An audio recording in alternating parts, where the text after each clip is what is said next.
You know, it's really amazing, you know, they talk about Fort Mac strong, and really the strength of each individual came out at that time.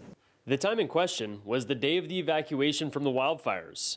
The individuals were the helicopter pilots, doctors, and nurses. The situation was getting dire as people were fleeing the city. As you know, we've been calling this fire the Beast, and I had no idea how large a forest fire could get until I saw a fire of this magnitude. And as the smoke kind of got bigger and bigger and closer, then it started to really get real. And then that's when I guess started kicking in that, okay, I think we might have a problem, I guess. It was real, all right. The flames began to curl over the mountains near Abasand and made their way to Beacon Hill. So the hospital staff began getting patients to safety as quickly as possible. Most patients could be transported by the highways, but there was one patient who required immediate care in the intensive care unit. They had to be transported by air to the nearest facility, so with some quick thinking, Katie Kirshner called the local helicopter emergency response organization, HERO for short, for a big-time favor. We got a call, I forget the exact time, it was in the afternoon, I believe. Roughly about 2 o'clock, I believe it was, from the IC unit at Northern Lights Regional. That some of the patients in the hospital couldn't be taken out by road, and we knew that it was about to be evacuated, so we were asked to come and see if we could bring some of them out. So the other patients could drive out, but there was one that we knew needed medical attention and needed it sooner than later, so we had to get that patient out as fast as we could and as safely as we could. The first thoughts of my mind, actually on the phone call request, I said, I think it would be best to get this patient sooner than later. Based on the conditions of the wildfire, the assumption from Ken Duick was correct. This phone conversation was the easy part, as the challenging part was mere minutes away.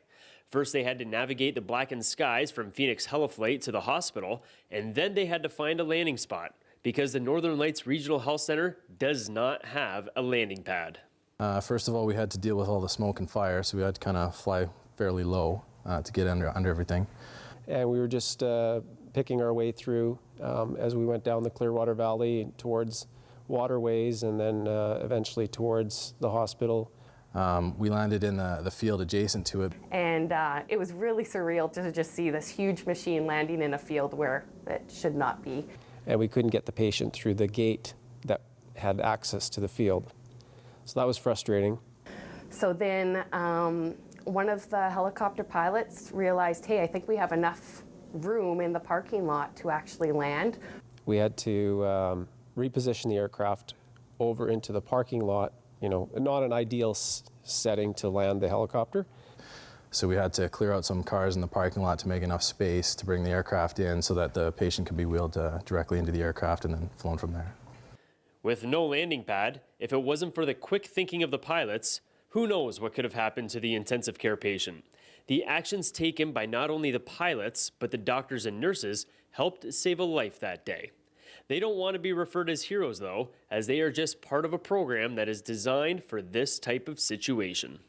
Our program here is actually called the Local Hero Foundation, which stands for Helicopter Emergency Response Operations. So that's basically what I think of when I think of hero. I'm glad the program exists so that we were here at the right time, at the right place to be able to, you know, do what we can in that kind of an emergency. The fact that we have the helicopters that are able to come and assist us, especially just being so rural, that it's phenomenal. Everyone has a story from May 3rd. This is just another one to add to the list, as together we are Fort McMurray Strong, and I am Doug Roxburgh.